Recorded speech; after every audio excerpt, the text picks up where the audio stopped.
Aujourd'hui, nous avons lancé notre campagne de cultiver à Côte-Saint-Luc et notre campagne générale d'agriculture urbaine. Et c'est quelque chose de très, très intéressant.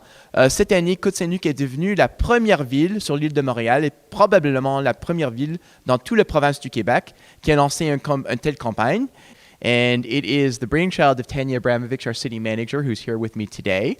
We're going to be doing a huge number of exciting things in Côte-Saint-Luc this year, one of which is we are going to be putting vegetation in our public gardens that you are going to be able to pick at opportune times of the year. We're going to be placing fruit trees around the city that in future years, we're going to be able to just walk around and pick fruit. We're going to be introducing community gardens to Kerwin Park, and later this fall to Schwartz Park that'll be open for next year. And over the course of time, we will have 8 community gardens, one in every district. Tanya, why don't you tell us about some of the other things we're going to be doing this year? Well, we're also going to be opening a demonstration garden, which is located behind the library. We already offer gardening programs for adults. They've already begun. We're also going to have them for kids. We're going to have them for experienced gardeners and novices alike. Mais nous allons avoir un marché public au Parc Trudeau.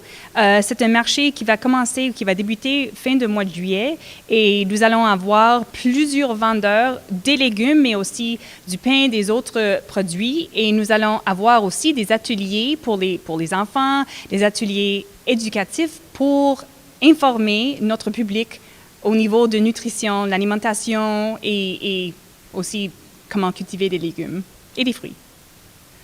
Et nous avons aussi la conseillère Dida Burku, qui est une passionnée de l'agriculture urbaine et qui est aussi derrière cette initiative. Dida, peut-être tu peux nous dire un peu tes commentaires sur ça. Oui, je voulais simplement dire que notre slogan, c'est des potagers partout pour tous.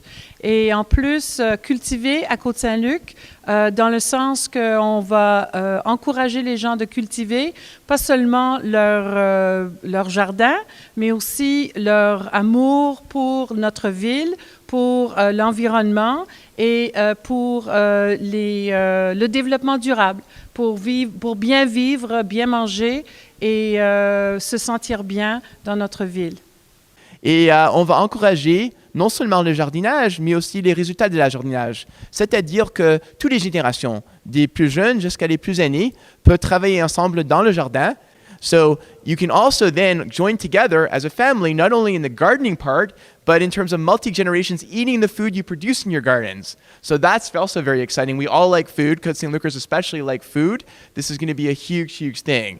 And finally, we really believe that people need to be well. And that means not only mentally fit through the programs we offer at our library and our recreation department for culture and other things. Our sports programs make you physically fit, but you also need to eat well. And this will be a way of teaching people how to have the option of eating well. So Tanya, thank you for coming up with these wonderful ideas. Dita, thank you for your creativity and initiative on this. And we're hoping that all Côte-Saint-Lucers embrace Côte-Saint-Luc grown. This is what we want to be. Your whole life in Côte-Saint-Luc. Grown here, born here, live here, raise your family here, and eat well here.